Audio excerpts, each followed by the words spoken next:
Hopefully this will give you a little bit of an introduction to not only Lutheran education, but also a variant of that classical Lutheran education. I'm going to begin this evening with prayer. Let's bow our heads. Dear Heavenly Father, you are the source of all wisdom. Your truth and grace are always abundant. We will never exhaust the treasures of your word or fail to be surrounded with those who need to hear it. You have given your truth so that sinners may be set free. We thank you for the gift of your word of truth and the precious opportunity to study and learn from it, that we might be prepared for eternal life. We ask that you would draw to our educational programs those who are open to the work of your word in their hearts. Immerse them in your truth and in true wisdom, that they might grow in their knowledge of you and their desire to serve you throughout their lives. O Lord, it is you that give to the church the gift of teachers and leaders. Give them strength and encouragement for their difficult and essential duties. Fill them with love and understanding of both your word and your people, so that they might be effective in sharing your truths for life. Help us always to communicate clearly the message of salvation through you and you alone. Give more and more of our members here at Grace and throughout our church body a hunger for your truth and wisdom, and lead them to share it with others. O Lord, as the giver of all, you have given us many material blessings, including a useful church facility. Thank you for the ways which you have provided equipment and materials for our educational programs throughout the years. We confess that the work of providing Christian education sometimes feels like a burden, but from your abundance, enrich us with resources for Christian education and members eager to provide education opportunities for others. Give us the means to fund education in a way that is fitting with its true value. O Lord, we confess that we do not always walk in your light or do what we have learned is right. Open our hearts with your law and turn us to repentance. Heal us with your gospel and show us your love. Give us insight into the mysteries of salvation. Give us understanding of your will and your ways. Give us true wisdom, and help us to apply what you have taught us into our daily lives. Help us all, young and old, to remain true disciples, learning more each day from the bottomless well of your word. In the name of Jesus we pray. Amen. So this evening, what our hope is to give you a little bit of an introduction to classical education. First of all, how many people are familiar with classical education? Good. So what we're going to do is we're going to go through a little bit of an overview of what classical education is to begin with.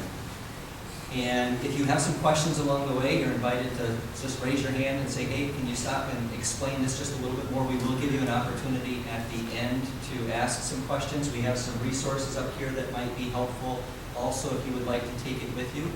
And if you're interested in a copy of the presentation that we have, we can make sure that we make that available to you also. So,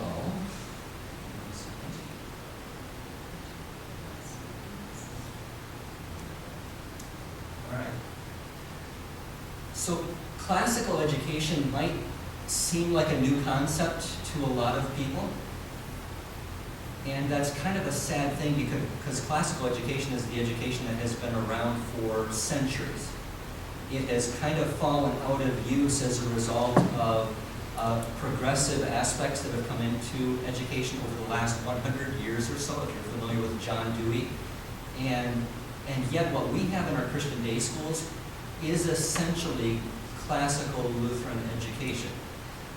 But what's happened is little by little, some of our Christian day schools over the centuries have been persuaded by secular aspects of education. We've lost a little bit of those classical aspects. And so what we're hoping to do this next year is to bring some of those things back that we have lost over the last 30, 40, 50 years within Lutheran education to things that have been used and utilized well in the past.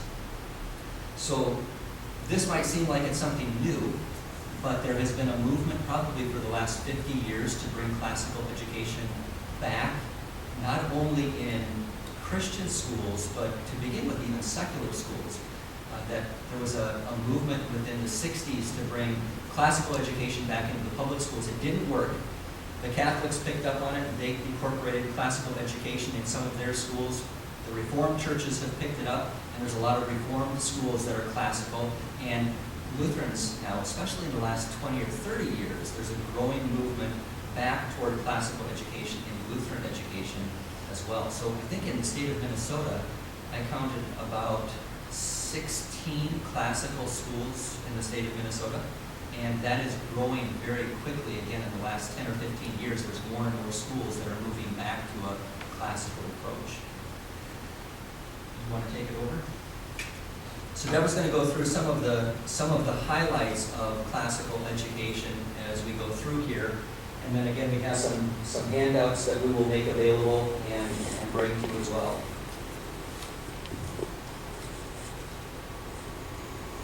Okay, I got a microphone here, but if you cannot hear, just flag him down and we'll turn it up a little bit.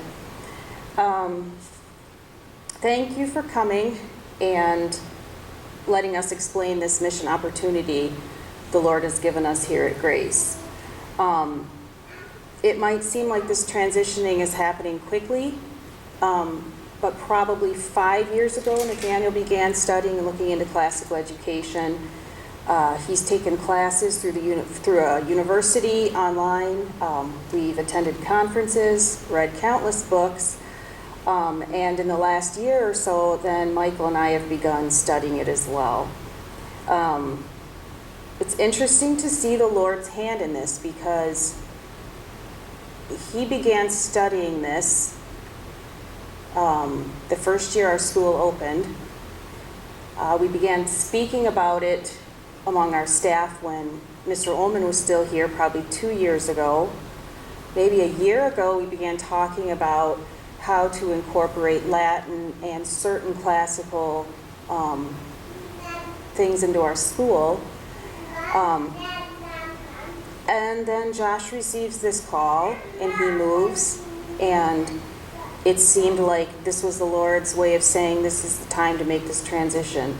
So it might seem like this is a quick transition. It's really not from the staff perspective here. We're going to start with a slide here. This is a picture. In the front of the picture with the red cloak is John the Baptist. This is a really excellent picture to help you visualize what classical Lutheran education is. And I'm taking this from the conference we recently attended. There was a presenter there, Dr. Phil Fusty, and he gave the slide, and he said, as classical Lutheran educators, your job is to do what John the Baptist is doing here, to always be pointing to Christ. And what a privilege that is. And his illustration was, you're teaching algebra here, but you're always saying, Jesus is here. You can incorporate Christ into every aspect of your teaching. That's, in a nutshell, what classical Lutheran education is. We want to be teaching what is good, what is true, what is beautiful, always, always, always with the Word of God as our source of truth. And teaching our children who their Savior is, teaching our children that they are to learn to glorify God with their lives, and teaching our children they are to serve others as well. So this part of the ministry at Grace is not new. There's nothing in our religious education that we're changing because of classical education. So at the outset of the presentation, we want to make sure to remind everybody that the most important reason for opening a Christian day school is to be able to point to Christ. And while we're adding some new curriculum in for language arts, and we're adding some new teaching methods in. This is not changing, and by the grace of God, never will. Classical education defined. I have a pamphlet. It's a little booklet that you're welcome to take home and read, keep, or return. But this quote came from that book, and I thought it was a really nice summary of what classical education is. Now, this is classical by itself, and we're going to be doing classical Lutheran, but to give you an idea of classical education. The basic philosophy of classical education is to teach children the ways they naturally want to be taught, despite not always knowing it. Classical educators teach children what they want to know when they want to know it. When children are astonished with the human tongue, we teach them language and grammar. This would be children my son Noah's age. When children are ready to challenge every assumption, we teach them logic. This would be my son Mark's age. He's getting into middle school. And when students are yearning to express themselves with passion, we teach them rhetoric. And this would be for high school age, typically, children. So here at Grace, we'll be focusing on that grammar stage, that logic stage. We don't really get into the rhetoric stage with our children because that they work on that in high school. Nathaniel alluded to this a little bit in his opening, but this is a brief history of classical education. This is kind of fun to trace it back so you realize just the foundation this method of education has. It began with the Greeks and the Romans over 2,000 years ago. Their common themes included an emphasis on the study of grammar, literature, logic, rhetoric. In the Middle Ages, it was put into a systematic and more consistent form and curriculum. And it was the time they formally established the trivium and the quadrivium. And we'll talk about what those are in just a minute. It continued through the Renaissance with a revival of studying classical languages and literature. It continued through the Reformation, and as Lutherans we can realize that this is when it brought back a special emphasis on the authority of Scripture. It remained the primary method during the Enlightenment period. It served as the method of education for the founding fathers of our nation. And it slowly began eroding from early 1800 to 1900. By 1950, the United States had clearly shifted to a more progressive model. So what this tells us is that for several thousand years, this was the method of education. And it's only in the last 100 years or so that it's begun to shift out of that into a more progressive method of education. What's also interesting about that is that over the last 50 years or so, some of the new things that have been brought in through progressive education, as they have tried it, they have seen the failure of progressive education. And so now they're rethinking some of those methods that they have brought in through progressive education. So there has been a movement to go back to, unintentionally, to some of the more classical views. So for example, and we're not going to talk about it tonight, but the difference between phonics and whole word learning. There was a movement to go to whole word learning for a long time, and a lot of kids were simply lost as a result of that change away from phonics. So a lot of public schools recognized that and actually went back to phonics, understanding that was a failure of progressive education. That's just one example, but there's still a lot of progressive education systems that continue to work on these failed systems and continue to try to utilize them or develop new ways or new concepts instead of going back to what is tried and true.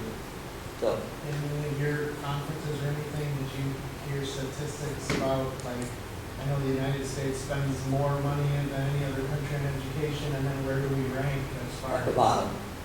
way down? Yeah. Yeah, there are tons of statistics on that. We spend, like you said, more than any other major country in the world on education. And when you rank the children in our public education system with those other countries, while they are going to be higher up, ours are at the bottom. And there's all kinds of books that have been written on this that have shown the problems within the public education system. There's one by Vicki Alger that's called Failure, the miseducation of America's youth, that talks about all of those statistics and brings it out, comparing to other countries and showing some of these failed systems. And our philosophy has been, the problem is we're not giving it enough money.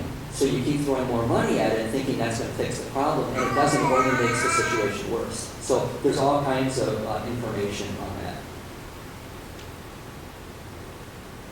that. Here we have a slide of 10 classically educated, influential people. I just thought this was an interesting, you're familiar with some of these people, Martin Luther, and we have some authors up there. We have the Apostle Paul up there.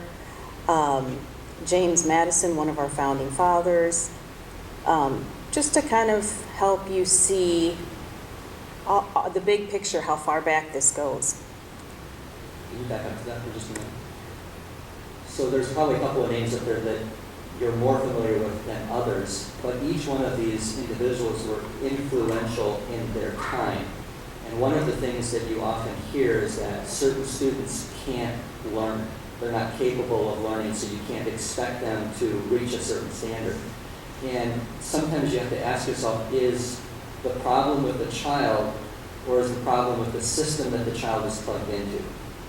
And when we take a look at those who have succeeded, if you read anything about our founding fathers and the knowledge that they had about Greek history and Latin and Greek, and gathering all of that information of history that was influential in founding our own country. And you think about what would happen if that same thing happened today.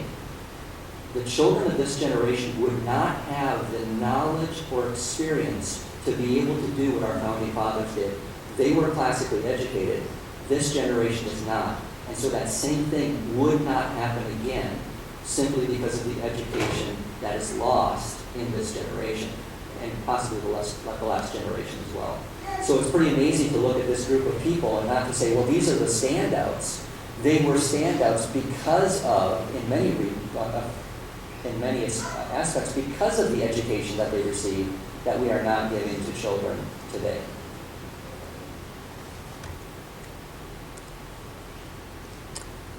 This slide reminded me that I was going to announce at the beginning that we've had this presentation with the parents of our students already. So if you're wondering why they're not here tonight, we already had this meeting with them about a month ago. So this slide tells you what makes it a classical education and then what makes it a classical Lutheran education. So in order to be a classical education, it needs to be a study of the 7 liberal arts.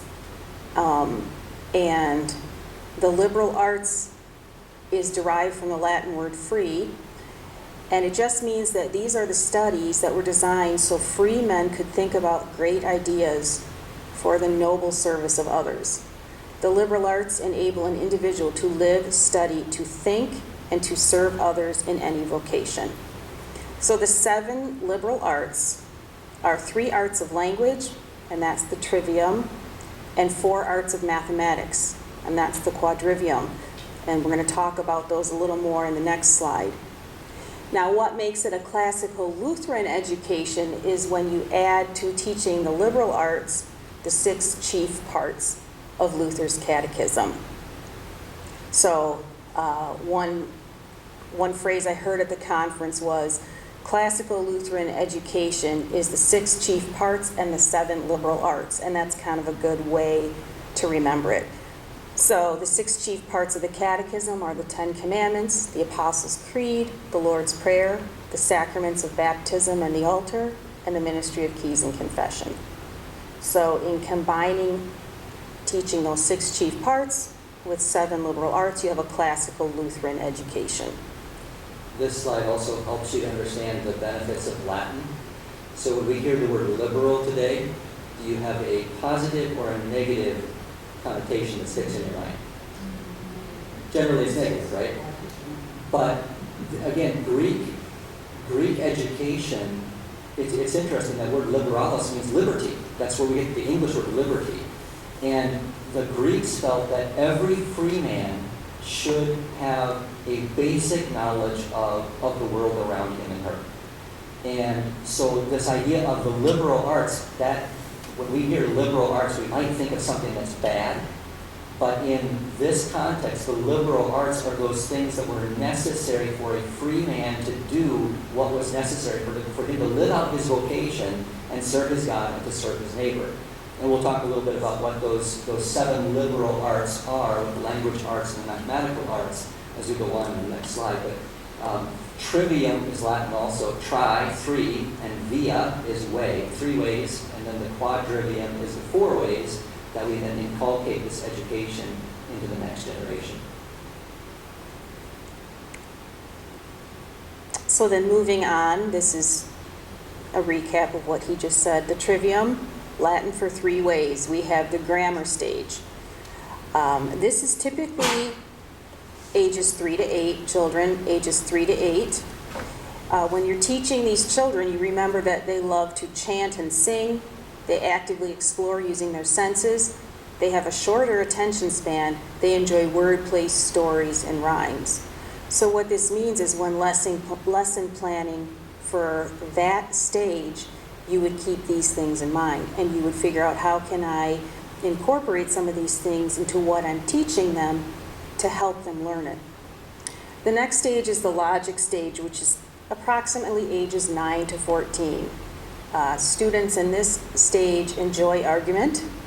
They like to organize things, they like to show off their knowledge, and they want to know why. If you're a parent or a teacher, you know this is true. So then you can kind of keep this in mind again as you're teaching that stage. And how can you engage them in conversation so that they can do some of those things they're already starting to feel ready to do, but you guide them in that. And finally is the rhetoric stage, and this one I mentioned is typically ages 15 and up, and we probably won't have much rhetoric here at Grace. But in this stage, students think they know everything. They care about current events. They are idealistic. They care about justice. They synthesize big ideas, develop personal interests, and seek independence. This sounds a lot like high school students to me. And so you build on what you've taught them in each stage and continue to develop their language and their communication skills throughout their education process.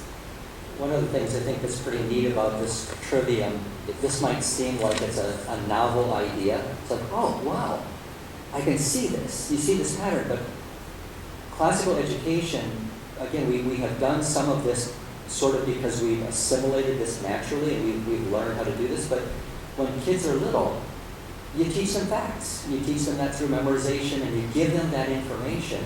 And then when they go to that next stage of natural development, when they say, no, that's not right, and they want to argue with you, then you teach them how to think logically. And so one of the things that's happened in progressive education is that they don't want to teach facts anymore. There's no rote memorization and just inculcating information. That's been lost. They are inculcating things, but it's not the good, the true, and the beautiful. And then when you get to the next stage of logic, they don't teach you how to think. They teach you what to think.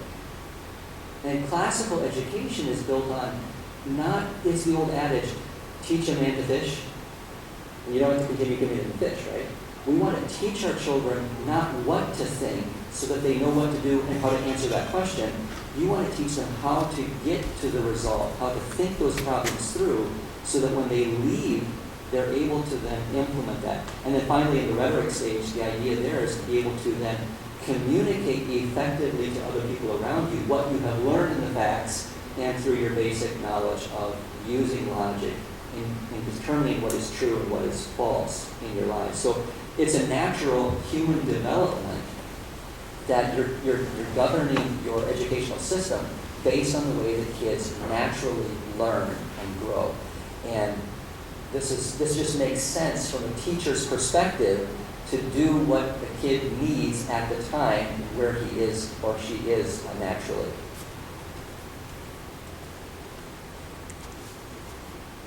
You may have heard we'll be teaching Latin at Grace. And so we want to talk about why it's important to study Latin. The information on this slide is based on a paper that we have printed off that you can read in its entirety. And I tried to summarize the points on that. But if you read the paper, it'll do a much, much better job than what I can do in my summary. But there are 10 reasons for studying Latin.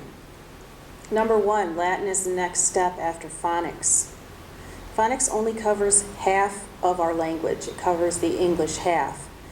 But there's another half of English that has a whole new set of root words, spelling, and pronunciation patterns, and those words are Latin.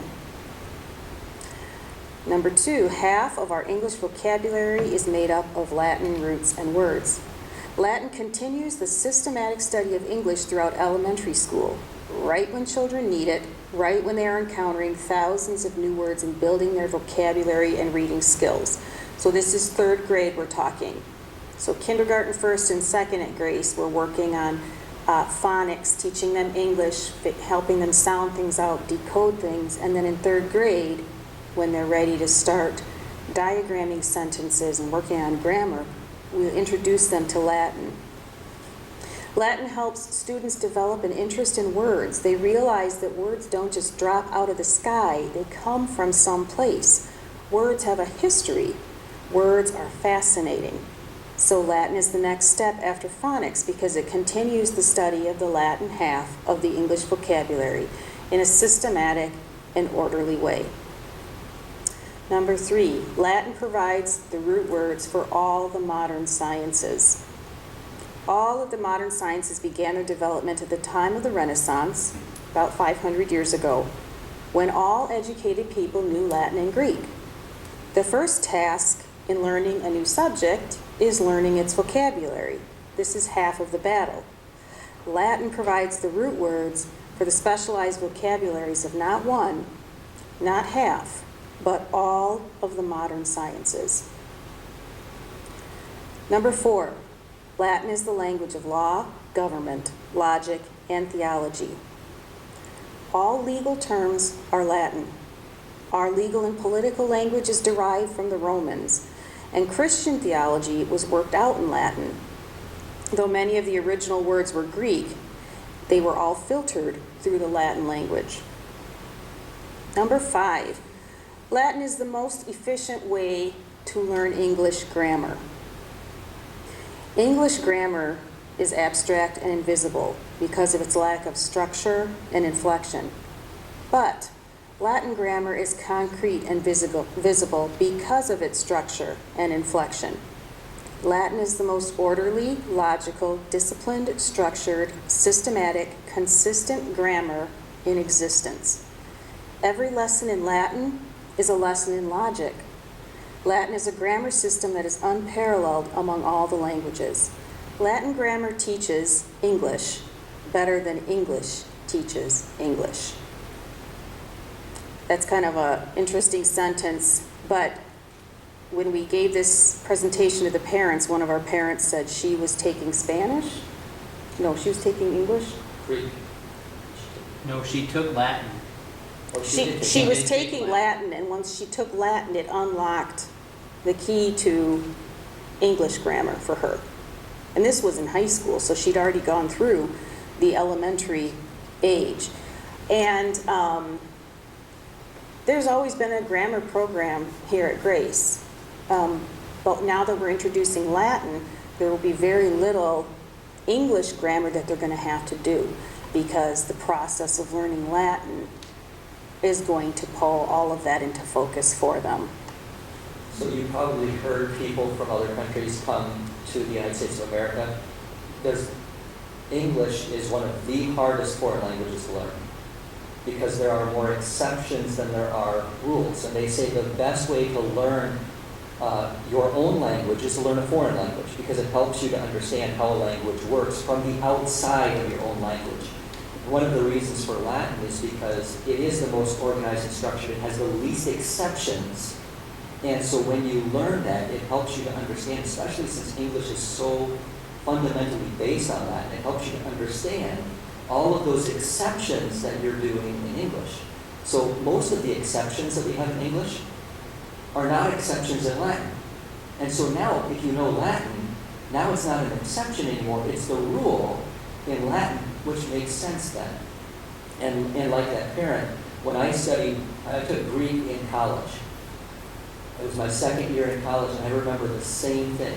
Halfway through my second semester in college, halfway through the Greek year, I remember that opened up English. I told my parents, I said, I have learned more about the English language in one semester of Greek than I did in 12 years of English, because it just simply opened that door, and all of a sudden I understood all of those things that I didn't understand before I had studied that inflected outside language. Greek is another way that you can do it, but it isn't quite as precise as Latin, which is one of the main reasons why we learn Latin as opposed to Greek. There are good reasons for learning either one of them, but Latin is a little bit more widespread and has more implications in the English language itself. Her sixth point, Latin is the best preparation for learning any language. Once you really understand how language works, which is what Latin will teach, the task of learning a new language will be more than cut in half. So her recommendation is, you can learn a dozen languages if you want, but learn Latin first. Number 7, Latin effectively develops and trains the mind. And she considers this the most important benefit from Latin, mental training. She says Latin is the most effective tool we have to develop the minds of the young because it is an unexcelled system. And once you learn that system and you learn how to think systematically, and you can approach any new subject with greatly enhanced learning skills. So once again, I'm summarizing this point. If you read the article, she gives several examples, and it is impressive to see how you can just see how the mind will work and take that information and then use it in other subjects. Number 8, Latin aids the mind in other ways. Latin is a unit study where the work is done for you. Everything is connected and integrated. There is no other subject you can study that connects with every other subject more than Latin. Remember all the connections with science and math, logic, theology, and law. She says Latin is like academic Velcro. It connects with everything. And when children can see connections in their world, connections in history, connections in literature, and connect it to themselves, that's when they really begin to learn. Number 9, Latin is transformative. Latin will change your curriculum from good to great. The two most difficult and challenging subjects in the curriculum are mathematics and languages. Both subjects are necessarily cumulative. A cumulative subject is one that builds year after year, requiring skills that are more advanced, higher and higher, deeper and deeper. We talk a lot about higher order of thinking, but there's only one way to reach a higher order of thinking, and that is to dive deep into one subject. The only subject that gives you that experience now is math. We need that kind of experience on the language side of the curriculum, and Latin is the answer. And lastly, Latin is the language of Western civilization. There's great value in studying Western civilization. The original thinkers in the ancient worlds were the Greeks and the Hebrews, but it was the Romans that summarized, synthesized, codified, and handed this history down to us in Latin. Latin is the most influential language in human history. So that's a quick summary. Pause here if anybody has any comments or questions about the Latin portion. This has typically been one of the hardest sells of classical education.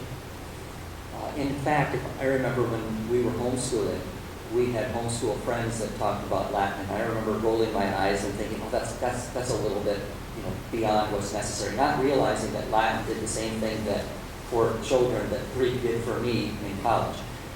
But the more that I've gone back and studied Latin, the more I see the benefits of this, and there are all kinds of statistics for this too. The kids that win the spelling bee every year, are kids that have Latin, because it unlocks the language and gives them that greater vocabulary. The students that do best academically across the board in our country that are winning the scholarship awards are students that have Latin, because it opens all of these things up and it gives them this connection to all of these different languages. And one of the major differences between classical education and what has happened recently in progressive education is that progressive education has compartmentalized all of these different subjects. You go from one room to the next room, and you get math here, and you get history over here, and you get science over here, and they never connect. They're all separate. But what classical education does, and Latin does really well, is it shows you that all of these subjects are actually connected together. They work together, and they build on each other rather than being separate and distinct. And we saw that with one of the schools that we visited, where you didn't even know when they shifted from one subject to another. It just flowed from one into the next. And one of the ways that you do that is you show how all of these independent subjects are actually not independent, but they build on one another and connect to one another. And Latin does a good job of showing that connection. I did a presentation in classical education to the faculty at ILC in order to encourage them to incorporate Latin back into the curriculum, because I had Latin when I was in seminary, college. Since then, they have taken Latin out of the curriculum. And one of the professors that was there commented, he was one of the theological professors, he said, we need to put Latin back in. He said, I can tell the difference in the seminary students today that don't have Latin as opposed to the ones from my generation. As they're reading through their dogmatics books, the language of theology, Latin was such an important part of communicating Christian theology. And the students of today, even in our own seminary, don't have that foundation to be able to know what these Latin words mean and how they help to understand our theology. So he was a strong proponent of going back and teaching Latin at a young age from the theological perspective and the benefit for our pastors and teachers long term. So that's another aspect of the benefits of Latin in the long term, not just the short term. Any thoughts or comments or questions?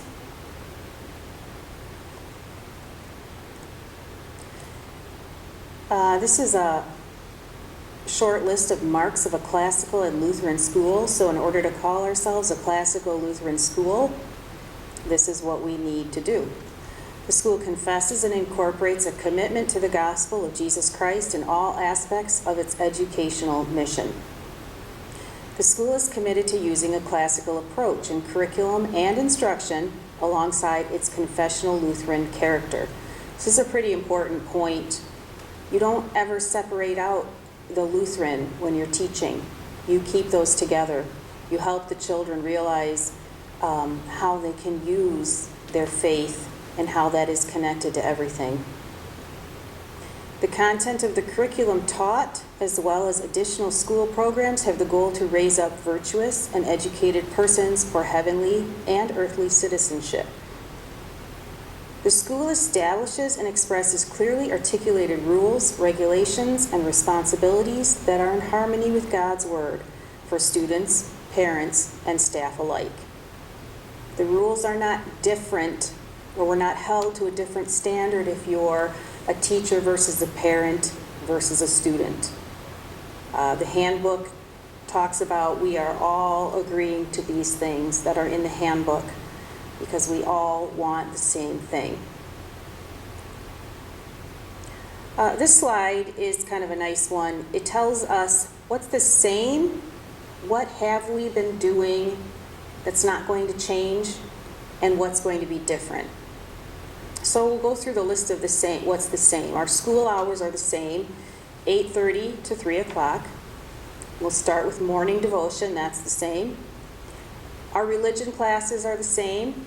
The lower grades will be having catechism, hymnology, Bible history, and the upper grades will be having various classes with Pastor Mayhew. Our literature studies are the same. Our upper grade math curriculum is the same. We use Saxon math. We're going to continue to do that. Our science curriculum is the same. We use a science curriculum from Bob Jones University, which is written from a Christian worldview. Our physical education and art is the same. Included in art, we're going to do some music instruction, which I am not sure if Mr. Ullman had that in his curriculum or not. So here's what's different. Here's what's going to be different when we transition over to the classical Lutheran method. We have a new language arts curriculum.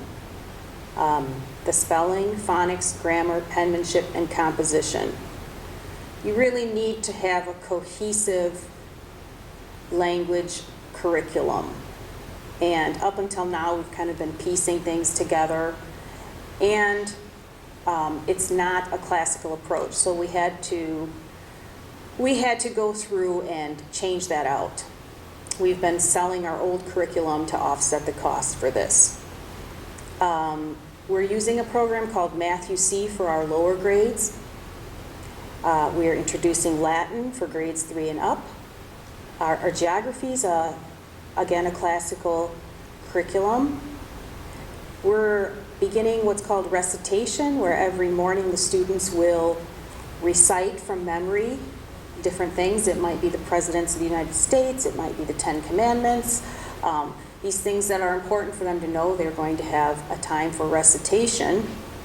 And then 2 times a year, in the winter and the spring, there will be a night where they can come, where we hope our families will come to church, and then the children will recite something that they've been working on. It might be a psalm, it might be a poem, and that helps them learn their language skills, their communication skills, helps them become better speakers. And what probably feels the biggest change to our families is that we're implementing a dress code this year. So why are we implementing a dress code? This was something that we thought long and hard about and did a lot of praying about. And there are 2 main reasons for having a dress code that we feel are valuable and worth it to make this change. And the first one is for the sake of modesty. It has not been a problem thus far at Grace that we've had to say that's too short or too tight or too revealing. But in the interest of, we're making this transition anyway, and in the interest of preventing that in the future, we always want to dress in a way that honors our Savior. And so we want to implement the dress code for the sake of modesty reasons. And the second dress code, and this is what sold, the second reason for a dress code is the one that sold me, and it's the psychological benefit it gives our children. When they come to school, we're expecting them to strive for excellence in every area. And that also means how they prepare themselves to come to school, how they dress. We're setting high standards, we're challenging them to do their best, and if they have a specific set of clothes to wear, and not only that, a slightly more formal set of clothes, it really does get them in the mindset to work hard. So just as any other situation where you would dress up or wear something special, it helps them think about, why do I have to wear this? Why am I doing this? And in my opinion is, if we can do something like this and it helps them succeed, why would we not do it? And one thing that came to mind is, I thought, I've only heard from one of the parents on how they feel about the dress code, so I really can't tell you how everyone is feeling. I can tell you my boys do not want to wear certain clothes to school.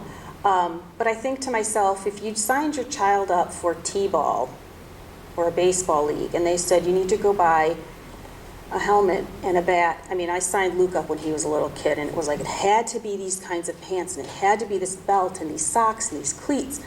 Nobody questions it. We go out and we just buy it because he's got to have it for baseball. And I think, how much more for what we're trying to do here at school. So I set out for anyone who's interested. I gave this flyer to the parents. This is not as bad as it seems. Basically, the children, this is a sampling of what they can wear. They have to wear dress pants, and they have a set of 4 different colors they can wear. They have different options for shirts. They can wear polos, and they have 4 different colors of polos, and those polos can be short or long sleeved. They have Oxfords, which are more of a button-up dress shirt, 4 color options, short or long sleeve. For formal events like the night where they have recitation, the boys will wear blazers and ties, and the girls will wear blazers and ties or like a more feminine scarf or cross tie. They can all wear sweaters of a certain number of colors. Girls may wear dresses of a modest length, and they need dress shoes for inside. So there is, I think, a surprising amount of variety in all of that. And then the parents have been given this additional information for where they can find these clothes. And we probably don't need to get into that too much. You don't have children if you don't have children in school, but I'm welcome to hear your thoughts if anybody has any comments or questions or, yes. I don't understand the necessity of it. Yeah. I don't know how to answer that other than the psychological benefit we think is worth it. I think there's more to it than just the psychological aspect too. Think about how we used to dress when we would go to church, and how people dress today. The way that we dress can demonstrate a lack of respect, can't it? And part of that is our culture, and I think that's part of the reason why. How many of you did have a dress code when you went to school? So that used to be, again, part of the culture. I think there are all kinds of, again, statistics as well as anecdotal evidence that tells you that by asking a child to dress in a particular way, they will perform better. It does have a psychological impact on the way that they respond and what they do. And so without getting into all those statistics, we might say, well, it's not important, but if we want the kids to succeed, we want them to strive to do their best, which is what God asks of us to do. This seems like a high standard, and some people say that I have high standards when it comes to whether it's catechism class or whatever it happens to be, and I remind people, my standards aren't quite as high as God's. But we should strive for God's standards instead of saying, well, we can't make it anyway, so let's strive for the lowest thing that we can. So part of this, I think, does fit into that psychological aspect of we want to strive for our best, and part of the way that we do that is the way that we present ourselves, whether that means combing our hair and making sure that we look good, or putting on something that looks a little bit nicer than a raggedy t-shirt that's got holes on it, holes in our jeans. So both of those aspects, I think, are important. The idea of modesty, but also showing respect. This isn't just any school. This is a school in which we're learning about God, and we're incorporating God into every one of the subjects. And we should be showing respect to God in that aspect too. So does that help a little bit, Dory? Well, some. But I guess if you just strive that they have clean clothes and not, ugly t-shirts or whatever. But how do you determine what that is? My boys went down to Mankato. They couldn't wear a t-shirt with the logo on it, but they could wear t-shirts. They could wear jeans, but they couldn't have ripped jeans. They could wear any type of shoe they wanted, because sometimes shoes are necessary for playing in the gym at lunchtime, whatever. And also that dress shoes can be slippery on hardwood floors, not that we have that yet. But Well, they there were don't- many reasons they allowed them to do that, and now that their personality does shine a particular way. In response to that, as a former substitute teacher and parent at Emmanuel, I saw many dress code violations that were concerning to me, and also had teachers there speak to me of that concern. That's because Mrs. Klein retired. So good. But if you don't have a dress code, I've thought about that with ILC. I've thought if they were to implement something like this, they wouldn't have to deal with dress code issues every single day. Because if you talk to the kids at ILC, somebody is constantly getting dress coded because they have this generic, subjective dress code, if you can even call it a dress Well, code. those are adult children too, we're talking about younger children. Sure, It would be easy not to have polos if we just had t-shirts, you know. but that's still, It would be more economical for our younger parents too. actually, it's just as cheap it might even be cheaper to get a polo than a t-shirt. You're talking $4 or $5 for a polo. I just don't want to discourage parents bringing their children young because of the. I agree, Kate, that's something that I've thought long and hard about, but we feel that this is really important. And as far as having your personality shine through, there is enough variety in the dress code, and it isn't going to hide anybody's personality. They're going to be just fine. Imagine Harvard. Harvard used to have a dress code. Yeah, see, again, and the question is, why don't we today? I think it's because of the culture. And so the biggest question is, do we want to kowtow to the culture if there is good reason to do what has worked in the past?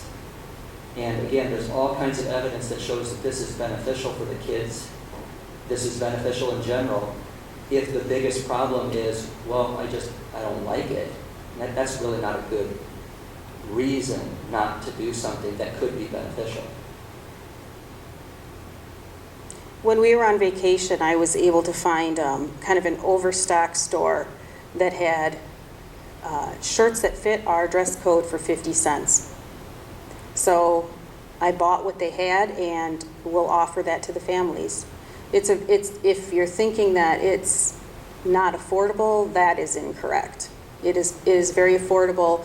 Every year that the kids go back to school, I need to buy my children new clothes anyway.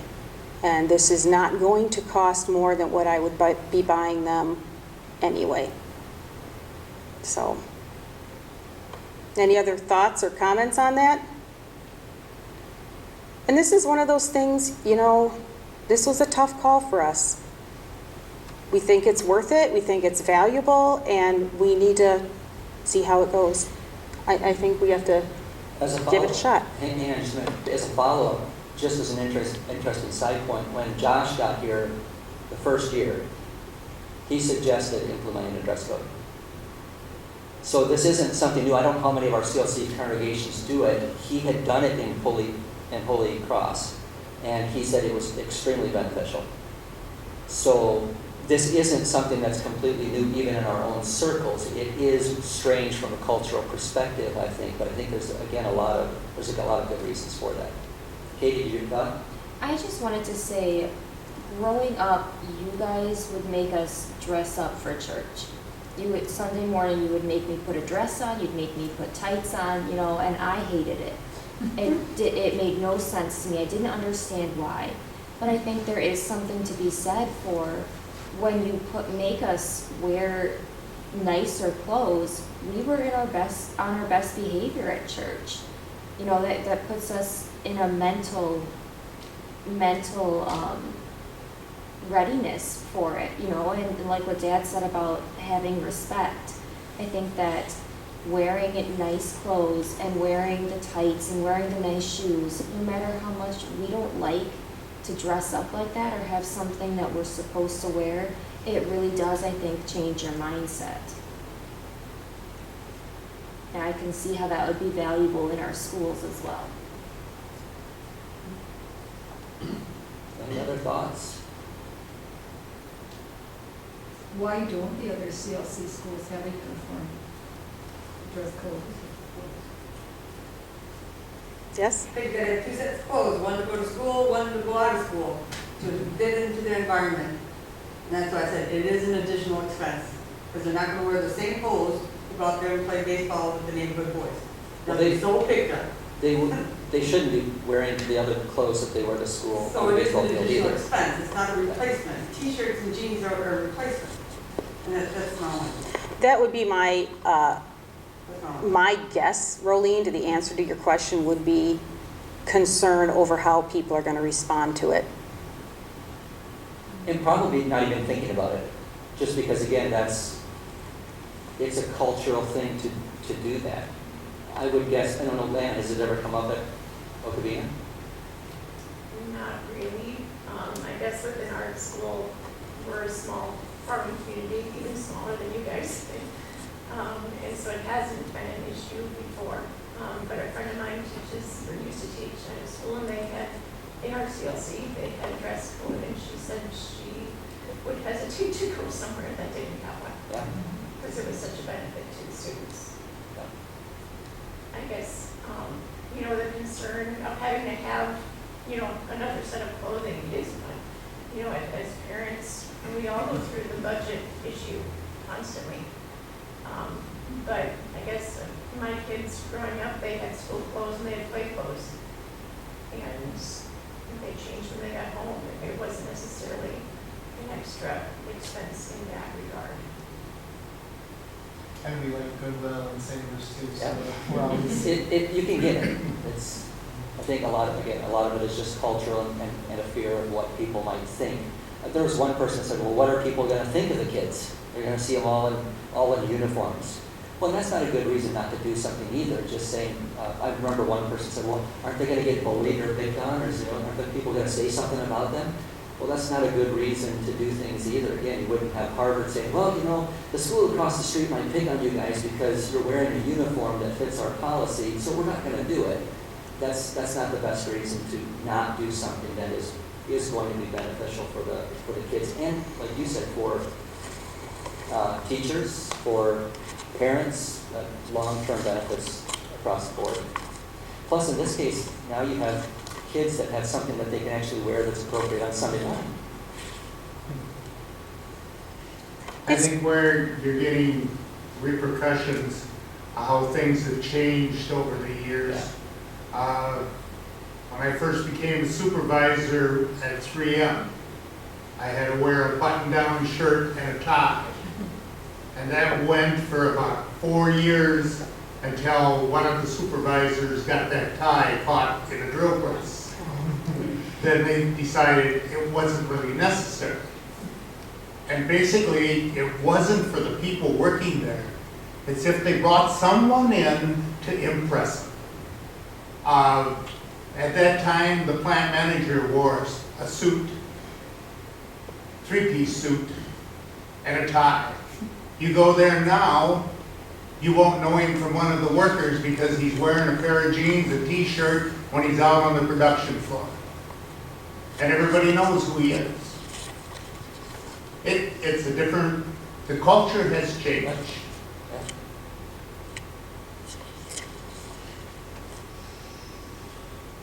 Yeah, wait.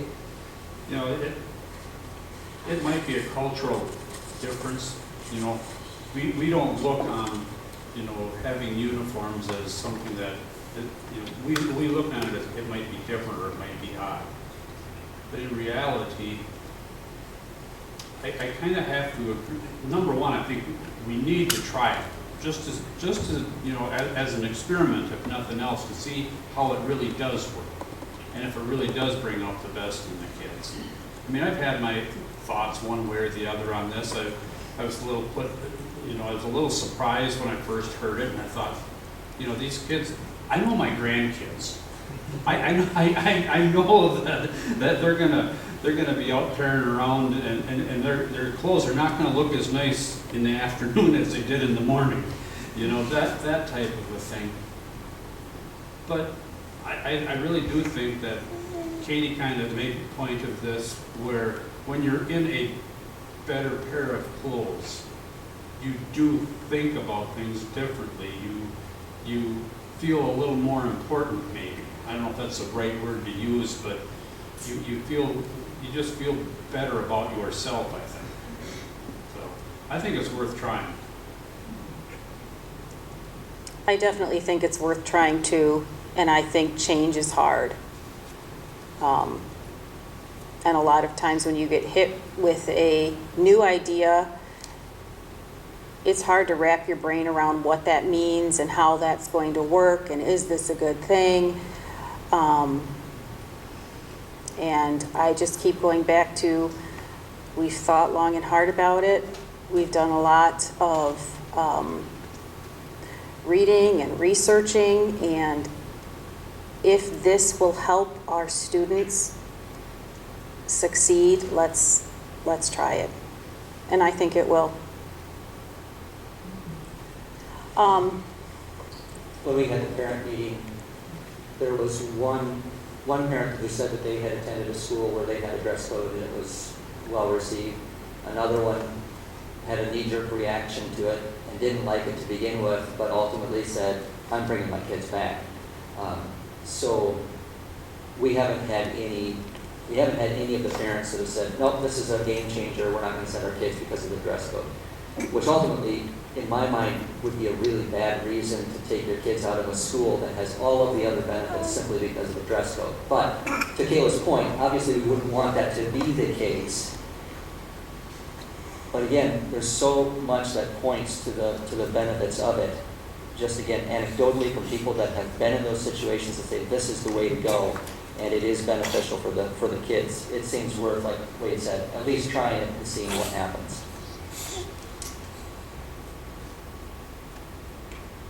Any other thoughts on that? Comments? And if you don't want to discuss it here, you can always grab me after or another time, and we can talk about anything that we're covering tonight. That's the end of our slideshow for the classical Lutheran education. Yes? I have a question. Yes? With changing to the classical Lutheran education, will it be harder to get a teacher? That's a really good question. And my answer to that is a lot of our CLC day schools are already using a lot of these types of things. And the second thing I would say to that is the curriculum is very user-friendly. And we know that there are teachers within the Synod that see the value in this and would be very excited to join us with this. We also know there are teachers that it might be a turnoff for some teachers. But I look at that and I think that's up for the Lord to send us the person we need. That is go ahead. So before I go to Latin, I think the short answer to your question is yes, it will probably make the pool of candidates smaller. But there are a number of teachers in the CLC that are very excited about classical education, familiar with it. And one of the issues, because classical education is fairly new in Lutheran circles, so there is the conference that we attended 2 weeks ago, they have been around for about 20 years. And as a result of this movement of classical education within Lutheranism, they have actually encouraged one of the Lutheran colleges to start a classical education program. So now students can actually go to college to get an education degree with a classical emphasis. That has not been available up until about 3 years ago. And there are now more programs that are being made available to do that.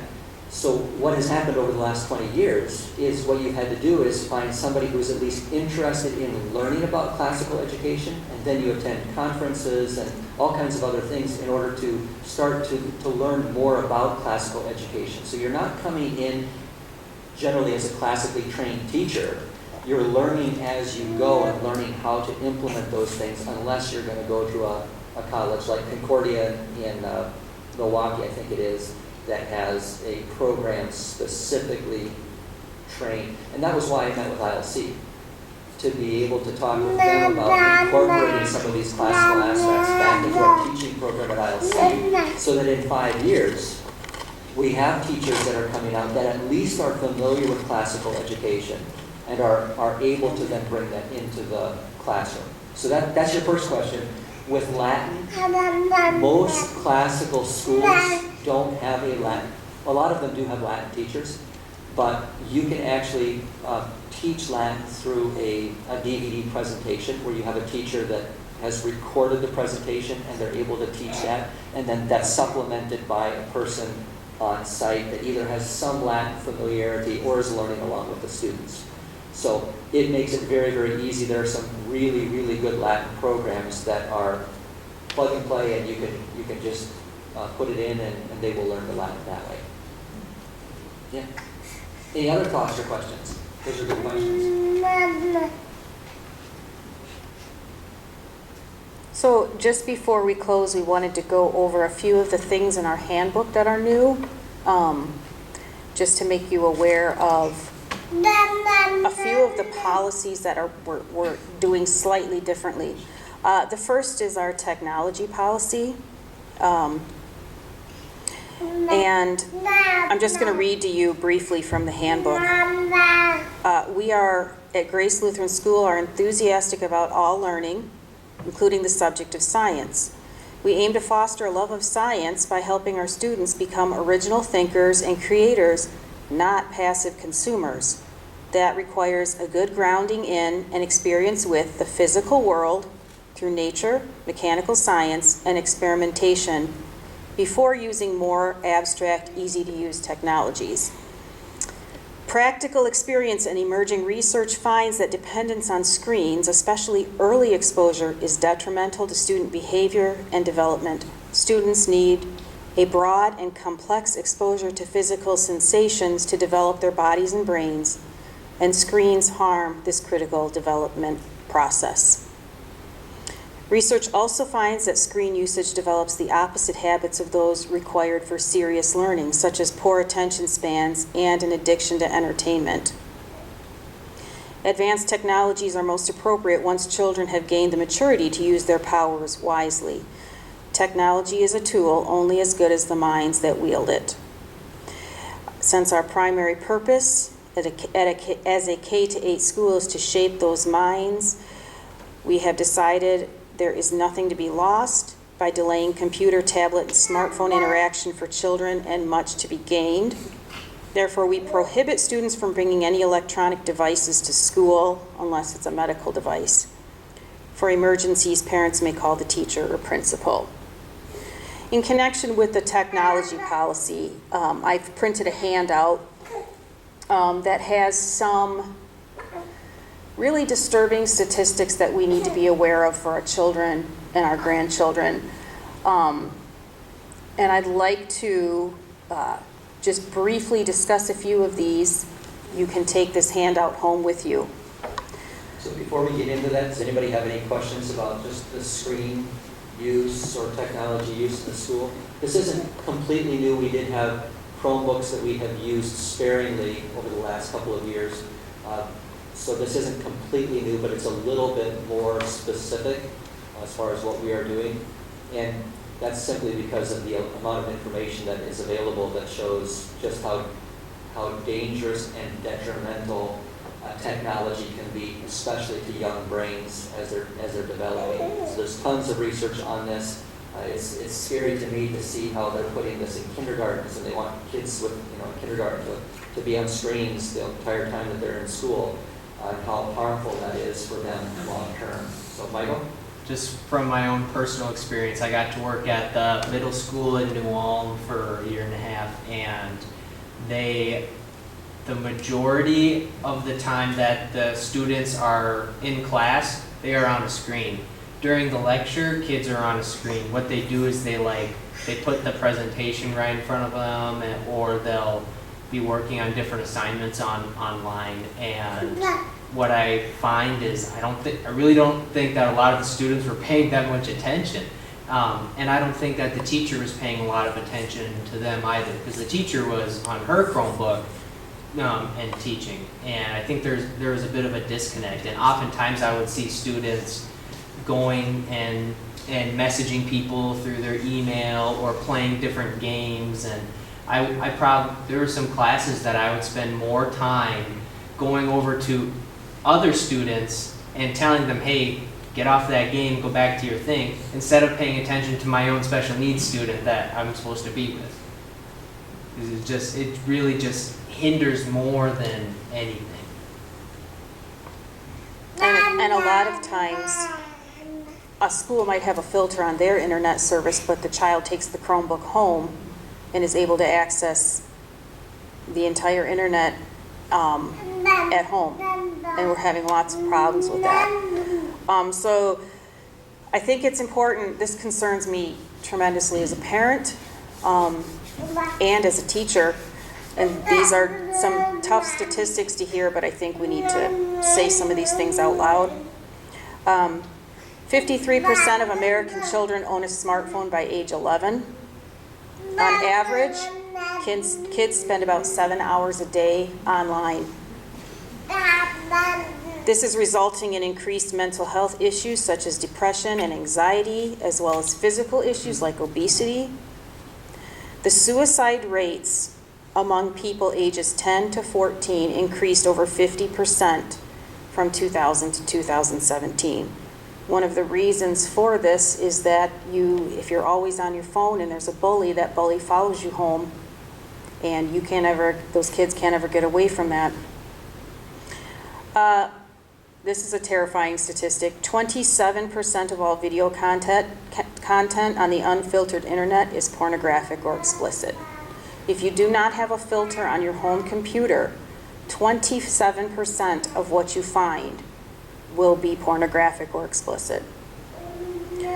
Half of children ages 8 to 16 have already been exposed to pornography online.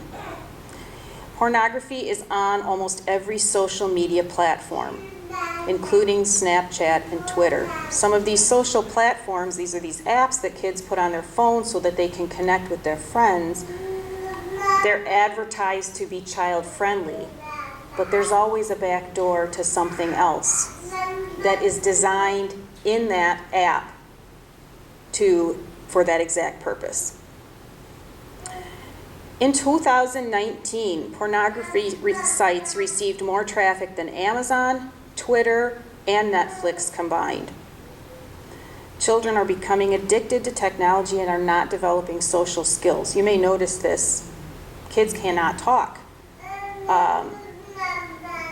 let alone pick up the phone and call. They cannot have a one-on-one conversation. 26% of adolescents ages 13 to 17 actively seek out pornography. And if you're actively seeking it, you will find it. You will find it if you're not looking for it. It's everywhere. The awareness of pornography has gone up 50% from 5 years ago. So currently, in children ages 15 to 16, their awareness of pornography is 79%. In children ages 13 to 14, their awareness is 66%. In ages 11 to 12, their awareness is 51%. Online activity opens up children to online predators from across the globe. So, as parents, we want to make sure our children are safe when they're outside playing. And I'm concerned that if Mark bikes to the library, he might have a problem. The online activity, putting a smartphone into the hands of children, teenagers, it opens them up to predators all over the world, not just in your little community. These statistics are from a documentary I watched that I would highly recommend everybody watching if you have children in your life that you want to protect, or if you have adult children that you want to support in their parenting. The documentary is Childhood 2.0. That's on the handout. And the handout also has helpful resources for parents, different services and programs you can use to keep track of what is happening on screens and devices. It can track where your children are, what they're doing, etc. So this is available for anybody who's interested in that, or has a friend or a family member they want to pass that on. That's information I wish that we would have had as our children were beginning using their phones. Any questions or comments on that? this is a growing problem within just schools in general. That there's a lot of schools that have no filters up. They have computers, they're giving them out to their children. There's no filters whatsoever. The chances of you finding pornography accidentally are huge to begin with. But then if you're aware of it and then you're looking for it, and Michael had a situation where he had a student that was constantly at school getting involved in pornography. Middle school? No, the scary part is this was during daycare, so this was a third grader. And what happened, the technology that he had was from his school, Jefferson Elementary. So Jefferson sends over all these iPads and says, we want the students to do their homework on this iPad. So we're like, okay, assuming that it's probably safe for them to use, they spread out throughout the classroom and do their homework, and I walk by and this third grader is on porn. So there's one of the aspects that without making sure that these things are safe, that's a dangerous thing to begin with. I was surprised when I was walking up the sidewalk here that the elementary kids park their bikes in the bike racks, and almost every single one of them has a cell phone holder on it, so that they can, drop their cell phone in there and then take it in, and so their cell phones they're taking those to school and they're on their cell phones, and those are generally unfiltered. So you can find things, if you're locked out of the internet, you can get it on your cell phone. So the reasons that these numbers are so great is because technology is so readily available to our children, and we're giving them that opportunity to be exposed by this. It's a huge market for these people that are taking advantage of kids. So a lot of information up here if you want to grab some of those resources and pass them on to others. Two more things that we wanted to talk about. We sort of updated our conflict resolution part of the handbook. This replaces what we had previously had in there for bullying. What I like about the new conflict resolution is it applies to each one of us. It applies to pastor, it applies to teachers, it applies to parents and students. And we need to go into this school year understanding that we are all fallen and sinful people, and that every human relationship is going to have conflict. We all know this. And the Bible encourages us in Matthew 18 that if our brother sins against us, we should go talk to our brother alone. And it lists out what we should do. If that doesn't work, we are to take 2 or 3 witnesses, and so forth. The 8th commandment says we are not to bear false witness against our neighbor. And so in light of the technology conversation we just had, we think it's an important reminder for our school to remember that it's very easy to hide behind a screen, to email, to text, but we are setting the standard for all of us that if there's a disagreement, that is going to happen. There will be times when we sin against each other, and the proper way to handle that is a face-to-face conversation, if at all possible. And if you can't have that face-to-face conversation, we are asking that parents, teachers would call and have a conversation on the phone. So as we guide our children into how to have these how to resolve problems when they arise, we have to be able to set that example for them. I think this is another example where, again, we don't want to allow our culture to dictate how we handle conflict. And there's a danger to say, well, you're going to just send a nasty text to somebody and chew them out for what they said or what they did, instead of actually trying to work as Christ wants us to resolve that situation personally, one-on-one. That is so much better, having a face-to-face conversation, because you can see the expressions, you're able to deal with that individual in concern and compassion, as opposed to sending a text that is much more prone to indicate your anger or frustration, or even to be taken out of context. So we're going back to what Jesus calls us to do, and encouraging that among our students, as well as among the students and the teachers, parents and teachers, whoever that is, that we are reminded this is what Jesus wants us to do in dealing in love with one another. It's a reminder that I personally need as well. I think that perhaps my parents' generation might be better at this, but even I'm losing the ability to do that. And I think that we really have to, when we're with our Christian family, we have to value that relationship and care for it and give it proper treatment. Finally, this is the last thing we have in our handbook, and this is new. This is a special note on the topic of scandal, and this is a sad result of the sinful world we're living in that we feel needs to be in our handbook. And I would just like to read this to you. Older students, or those with more exposure to sin through means such as television, video games, movies, neighbors, and friends, will often have a greater knowledge of evil than younger children or those in more protected home environments. The average age of pornography exposure in the United States is 9 years old. Much of pop culture has become pornographic. It is highly important for our school to foster a Christian culture that upholds Philippians 4, verse 8. This is the theme of our school year this year. Finally, brethren, whatever things are true, whatever things are noble, whatever things are just, whatever things are pure, whatever things are lovely, whatever things are of good report, if there is any virtue, and if there's anything praiseworthy, meditate on these things. All people deserve to have their consciences protected from gross evil, and especially children should be protected from exposure to psychologically damaging information and images. Therefore, students, teachers, and parents are prohibited from injuring the innocence of any Grace Lutheran students through the sin that has been named scandal in the historic Christian church.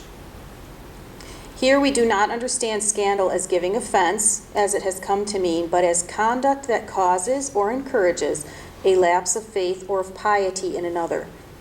Students especially must not discuss or display Sixth Commandment violations with each other. This also applies to salacious treatments of violence, gore, nudity, or other topics that are best kept from Christian minds. Incidents of this will immediately be addressed in school and may be grounds for immediate expulsion, depending on the seriousness of the offense. For example, sharing pornography. We recommend that all parents of students aged 10 and older discuss this with their children before they begin each school year and install filters on all internet-connected devices their family owns. Our goal in student conduct is ultimately not merely restraint of evil, but the presence of virtue, as exemplified by Galatians 5:22 and 23. The fruit of the Spirit is love, joy, peace, long-suffering, kindness, goodness, faithfulness, gentleness, self-control. And also 1 Corinthians 13:4-7. Love suffers long and is kind.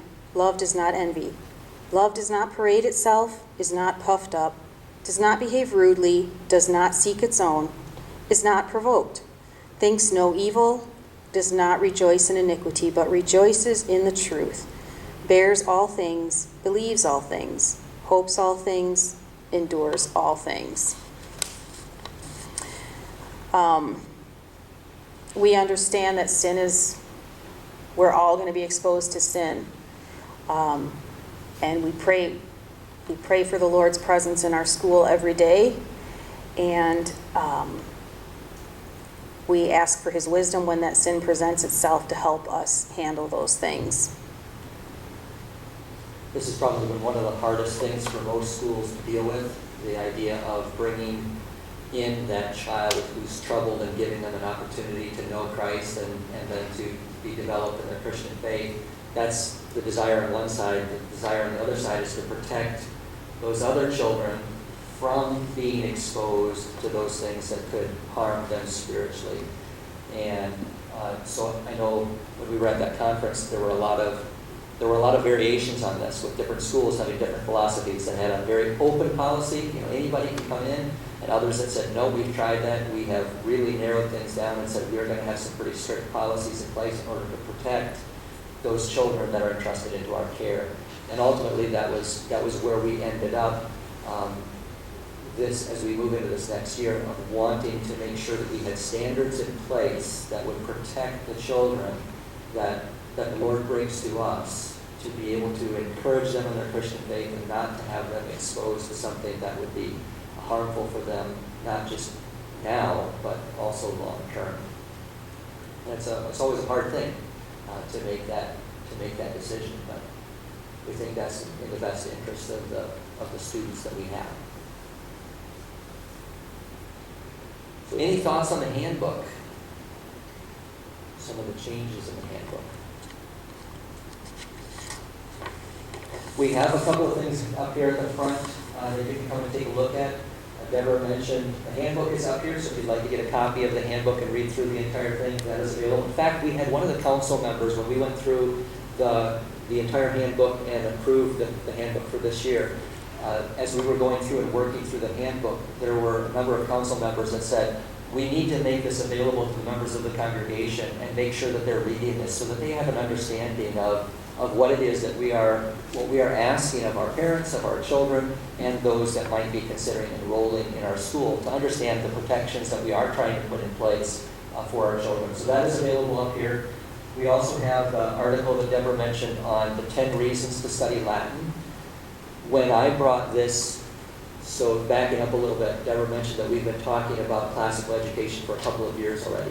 And when 2 years ago I talked to Josh and Deborah, and I told them, we really need to talk about teaching Latin. And they both said, oh yeah, that sounds like a good idea. And I said, we got to read this article. And how long did you guys have that article? 4 months. So I'd given them the article, I printed it off for them, at first I just said, read this article, here's a link, and then I finally gave it to them, they didn't read it. So finally I brought it to one of our staff meetings, I said, I want to read this article for our staff meeting, I want to get your guys' perspective on this. And after we read that article, both of them at the end of the article said, why didn't you give us this earlier? This makes perfect sense. So both of them were sold on that once they read the article. So rather than just looking at the 10 points that Deborah had in the slideshow, take this article home and read it. It makes a very, very strong case for why Latin is essential in education, the benefits that it is going to bring to our children. So really, really worthwhile. Best of all the things that I've read on why to teach Latin in our schools. And then there's the list of all of the dangers with technological uses and then the resources that are available. In addition to those three things, there is a trifold that we have put together that talks a little bit about the school. We're making this available. We sent this home with the parents. It will be at the, what's that place called? Chamber of Commerce. Chamber of Commerce. I tried to drop it off the last 2 days, they've been closed, but we're going to make this available. Take a look at this, share this with somebody else if you would like to. Also, there's a few copies up here. And then finally, the book that Deborah mentioned. This is a short book that just really gives a nice overview of classical education. We have any more than this? Mm-hmm. So I think we have plenty of copies. If you are interested in this, I would encourage you to read it. It gives a really good overview of all the things we summarized briefly here tonight. So feel free to take one of these with you as well. So a whole bunch of things up here. Grab them, take them home if you've read them. Pass it on to somebody else or bring it back, either one. But hopefully that will answer some of the questions that you have. Any other thoughts or questions that anybody has? Yes? So just kind of as a closing thought, we're here because we're wondering what's so great about classical education? What's implementing this? Why is it going to make us better than other public schools around us? Maybe even other day schools in our own synod. What makes this so great? And I think just the fact that it focuses on the good, the true, and the beautiful. That's the thing. We teach the good, the true, and the beautiful, and we are so incredibly blessed that we know what the good, the true, and the beautiful is because God reveals that to us in Scripture. Now there are secular classical schools that are actively seeking this out, and you get some of that from the natural knowledge of God that God places in us, but they don't have the revealed You got the Greeks that tried so hard with their philosophies to seek out the good, the true, and the beautiful, and they got so much of it right, but yet they had this missing key. And this is something that we have. We have the complete picture. We can teach our students the beauty of the good, the true, and the beautiful, and we have all these amazing tools that have been honed and perfected over a couple thousand years, and we have the opportunity to give the students something we didn't get to have, and it's something that's going to benefit them. Not only they're going to be intelligent people as they're older, but they're going to have these other benefits, like actually having a better understanding of their faith, being able to actively give an account for the faith that they have, and be able to speak well, and all these, and they have practiced seeking out good, true, and beautiful, which is something that the secular world tries to get you to go the complete opposite route. We are just so incredibly blessed that God has placed us in our lives. One of the interesting things, Deborah mentioned that this has been a long journey for us. We've been involved in education for 18 years now, if you think about going back when we started homeschooling and Luke. But it's interesting that this has been a long journey, and little by little we've learned more, and we've incorporated more and more of this in. We've seen the benefits of it. But it kind of breaks my heart a little bit. I'm not going to mention any names, but one of my older children commented to me once and said, "I wish that I had the education that you're now giving to my younger siblings." And seeing the difference just there in what we have learned and what we're applying. And so we do want to do the best for our students. We want to give them the best. And we do have the Word, and that isn't changing. That is the most important thing. But if we can do little things in order to give them a better opportunity to be witnesses of Jesus as they grow up and go out into this world, that's exactly what we want to do. Any other thoughts? I'd just like to encourage anyone, if you at any point have any other questions, to come talk to one of us. If you hear of other members who weren't able to be here tonight that have questions or concerns, we would love to talk and continue the conversation at any time. So just let us know. I'd like to close with a prayer from one of the hymns from our Christian education section. So let's bow our heads and pray. Let children hear the mighty deeds which God performed of old, which in our younger years we saw, which our fathers told. Make unto them his glories known, his works of power and grace, and will convey his wonders down through every rising race. Our lips shall tell them to our sons, and they again to theirs, that generations yet unborn may teach them to their heirs. Teach them with all diligence the truths of God's own word, to place in him their confidence, to fear and trust their Lord, to learn that in our God alone their hope securely stands, that they may ne'er forget his works, but walk in his commands. Amen.